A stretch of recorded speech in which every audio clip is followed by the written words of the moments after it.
High বন্ধুরা, তো দেখো তিনটে মূর্তি বসে আছে দেখতে পেয়েছো। এদিকে আমি একা, ওরা তিনজনে তিনজনে মিলে চলে যাচ্ছিলাম, সরি চারজনে মিলে চলে যাচ্ছিলাম আজকে একটু ঘুরু ঘুরু করতে। কোথায় যাচ্ছি চলো তোমরা দেখলেই বুঝতে পারবে যে কোথায় যাচ্ছি। আজকের কিন্তু দুই বোন দুই টেয়া নিয়ে কিন্তু বেরিয়ে পড়েছিলাম। জায়গাটা কি তোমরা চিনতে পারছো? চিনতে পারছো না তাই না? তো চলো ধীরে ধীরে তোমরা পুরোটাই কিন্তু দেখতে দেখতে চিনতে পারবে। খুব হাসি মজা করেই কিন্তু আজকে সারা দিনটা কাটিয়েছি। তো এবারে বলো এটা কোন জায়গা? তো দেখে তোমরা অনেকেই বুঝতেই পেরেছি, জানতেই পারছো। তো ফার্স্টেই দু রকম পাখি দেখে নিলাম।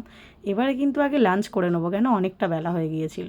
এখন বাড়ি থেকে নিয়ে এসেছি লুচি আলুর দম, আর এখানটা আমার বোন নিয়ে এসছে দেখো বিরিয়ানি গরম গরম।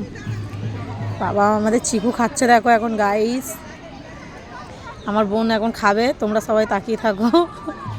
আমার ছেলেও খেয়ে নিচ্ছে। আমি খালি খালি আমি খাইনি, আমাকে দেয়নি এরা কেউ।